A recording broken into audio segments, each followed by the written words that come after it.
Alors plusieurs choses. Tout d'abord, pourquoi ce changement de direction? Karl Lang, après plusieurs décennies passées dans le combat national et 10 ans à la tête du Parti de la France, a souhaité prendre du recul sur son engagement, ce qui est bien compréhensible, et a souhaité également, comme il l'a dit dans une lettre ouverte aux adhérents, a souhaité donner un nouveau souffle, une nouvelle énergie au Parti de la France, avec un renouvellement de la plupart des cadres. Donc nous avons un nouveau président qui a été élu, en effet, Thomas Joly, l'ancien secrétaire général. Je suis devenu secrétaire général sur proposition et avec validation du bureau politique. Et Jean-François Touzé est devenu délégué général du Parti de la France. Donc le but, c'est de redynamiser le mouvement, de faire émerger aussi de nouvelles générations pour continuer le combat politique. Et ce qui est positif, c'est que la transmission du flambeau a été réussie. Une génération, il y avait plusieurs sortants dans le bureau politique, une génération a passé le flambeau à une autre génération qui continue le combat national jusqu'au prochain passage de relais.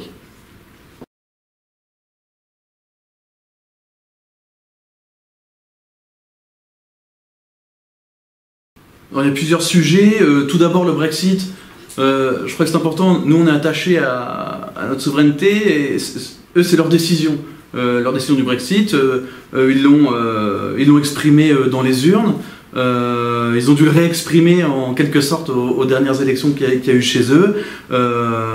Il y a cette appétence, voilà, du pouvoir en place de toujours faire revoter les peuples quand ils votent mal. Ils ont choisi cette voie-là qui semble correspondre à leurs intérêts et tant mieux pour eux. En ce qui concerne nous, notre peuple, on a déjà été sollicité en 2005, si je ne m'abuse, plutôt sur la Constitution européenne que sur un éventuel Frexit. On a quand même massivement voté entre 55 et 56% contre ce projet de constitution européenne qui n'allait pas dans la bonne direction. Néanmoins, nous ne sommes pas des partisans dans l'immédiat, dans les conditions actuelles du Frexit. C'est le souverainisme en tant que tel n'est pas viable. La souveraineté fait partie intégrante de la doctrine nationaliste. Mais le souverainisme ne se suffit pas à lui-même. En l'état actuel des choses, nous avons besoin de coopération et de politiques qui s'appuient sur autre chose qu'un pointage comme ça de l'Union européenne. On n'a pas attendu l'Union européenne pour avoir des politiques catastrophiques et anti-françaises dans notre pays. On a d'abord des problèmes à régler en interne. On peut s'appuyer sur nos partenaires européens dans une Europe renouvelée, dans un autre genre d'Europe, mais pas en dehors de l'Europe. Voilà la position du Parti de la France. Cette Europe-là, non, mais quand même une coopération européenne de type Europe des nations, par exemple. En ce qui concerne l'euro, même chose. Pour l'instant, c'est notre monnaie. Il n'y a aucun intérêt à faire frémir les marchés et les entreprises françaises à parler d'un retour au franc qui se ferait selon chaque chapelle souverainiste, selon des conditions différentes, un franc égale un euro pour une certaine période ou pas, etc. C'est vraiment pas, je pense, un combat prioritaire. Même si bien entendu la question européenne reste importante. Mais il faut, je pense, savoir différencier l'urgence de l'importance, et l'urgence n'est pas là. Je pense que pour régler nos problèmes urgents, notamment la submersion migratoire, par exemple, pour prendre le sujet le plus chaud, le plus actuel, on peut très bien s'en sortir en tant que pays membre de l'Union européenne. Après, c'est sûr que techniquement, cette Union européenne va devoir évoluer au fur et à mesure que les différentes nations européennes seront dirigées par des gouvernements plutôt proches de leur peuple que des élites cosmopolites et plutôt proches de la Commission européenne de Bruxelles que des travailleurs et des peuples autochtones.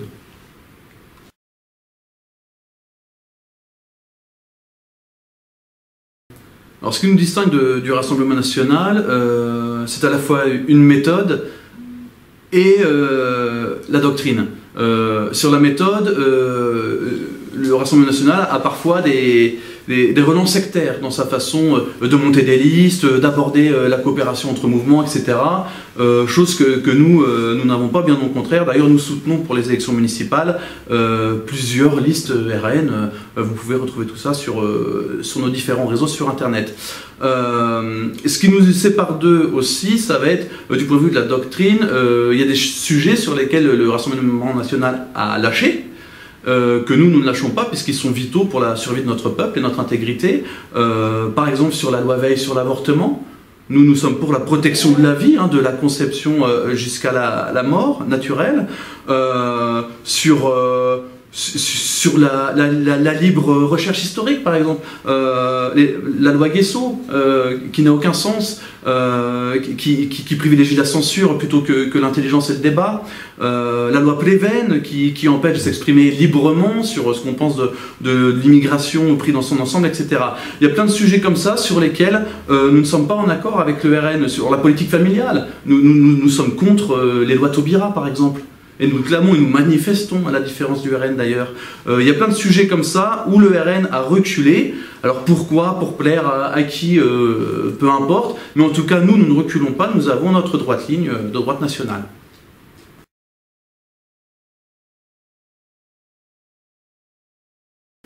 Alors, beaucoup de questions. Quelques réponses. Tout d'abord sur l'âge de nos militants. On couvre un spectre important puisqu'on a... On a des jeunes qui ne sont pas encore entrés dans la vie active et nous avons des retraités qui le sont depuis longtemps. Et nous avons entre ces deux catégories d'âge tout le panel, en fait, comme beaucoup de partis, je pense. En termes de sociologie, c'était ça l'une des questions. Pareil, le spectre est large. Nous avons des personnes soit qui ne sont pas encore sur le marché du travail, soit qui n'y sont plus, qui recherchent un emploi. Nous avons des travailleurs, des artisans, des chefs d'entreprise et des retraités.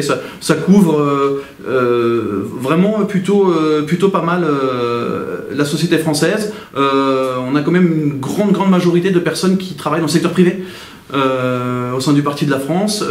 Peut-être par rapport aussi à notre programme, au volet économique de notre programme qui sera dévoilé plus en détail dans les mois à venir, à partir de mars ou avril, après les municipales. Mais en tout cas, voilà, nous sommes pour la liberté d'entreprendre, pour la fin de l'écrasement fiscal, et ça attire plutôt une certaine catégorie de Français qui travaillent dans le privé. Et dernière partie de la question, c'est sur les listes aux municipales. Nous ne voulons pas faire de listes fantômes ni d'effets de manche. Du coup, nous allons soutenir plus de listes que nous allons en présenter. Depuis 2 ou 3 semaines, chaque jour, le Parti de la France annonce quelle liste il soutient dans le cadre de son programme Un jour, une liste, que nous diffusons donc sur nos réseaux habituels. Donc nous soutenons les candidats RN qui nous paraissent les plus sains, les plus nationaux, voire les nationalistes, car il y en a encore quelques-uns au Rassemblement national. Ceux du Rassemblement national, bien sûr, qui sont déviants de la ligne, bien entendu, nous ne les soutenons pas. Par contre, nous présentons aussi plusieurs listes. Nous présentons des listes principalement là où nous avons des adhérents. Nous allons en présenter dans l'Ouest et dans le Sud, pour rester large, car toutes n'ont pas encore été annoncées. Je ne sais pas quand est diffusée l'interview. Nous avons déjà annoncé une liste strictement Parti de la France. Nous allons annoncer encore quelques autres d'ici le 27 février.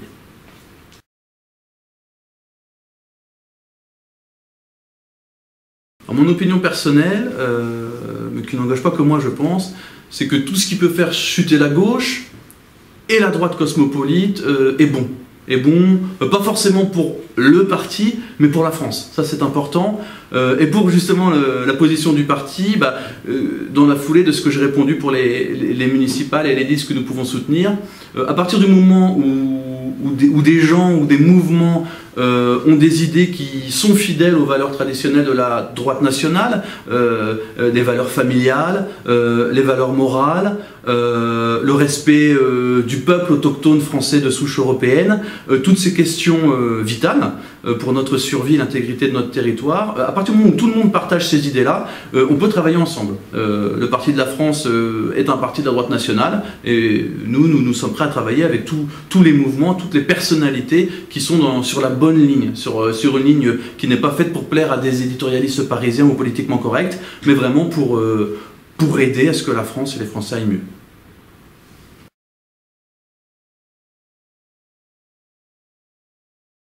Parce que nous sommes le parti qui ressemble aux jeunes Français qui sont en recherche politique.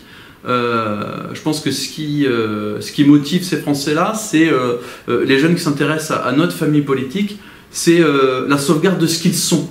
Je l'évoquais dans l'une des questions précédentes, ce sont des Français de souche européenne et ce n'est pas rien. Ils ont une histoire, ils ont un héritage qui est aussi ethnique, ils ont un héritage culturel, civilisationnel et religieux aussi. Tout ce patrimoine-là, ça constitue leur identité. Et nous défendons ces valeurs-là à travers nos affiches, à travers notre propagande, à travers nos discours, à travers notre positionnement de droite nationale classique. C'est-à-dire qui ne dévie pas et qui ne va pas choisir, comme je disais tout à l'heure, tel morceau du nationalisme pour le mettre en avant, en faire une étiquette. L'identité, c'est constitutif de ce qu'on est. Et je pense que chaque Français qui veut sauvegarder son identité, qui veut revenir à une France belle et qui veut sauvegarder son peuple, va être attiré par le parti de la France aussi pour ces raisons-là.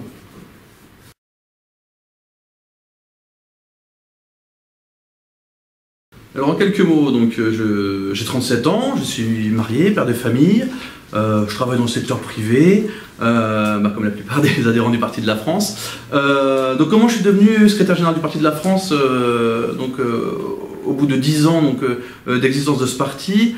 Déjà, moi, ça fait 10 ans que je suis au Parti de la France, même si l'ancienneté n'est pas une valeur en soi.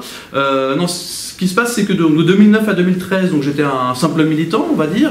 Depuis 2013, j'étais au bureau politique du Parti de la France, tout en continuant le travail militant. Et donc, depuis le dernier congrès du 30 novembre 2019, je suis secrétaire général Thomas Joly, ayant été élu président du Parti de la France. Pour atteindre ce niveau-là dans un parti politique, il faut tout simplement suivre une ligne de conduite qui devrait être la normalité, mais qui aujourd'hui constitue des valeurs qui permettent de se mettre en avant.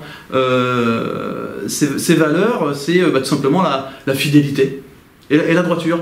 Moi, ça fait 10 ans que je milite pour le Parti de la France, que je milite pour les idées nationales et nationalistes, que je réponds aux sollicitations de mon parti. Mon parti est un parti de droite nationale, donc à chaque fois qu'il me sollicite, c'est à bon escient.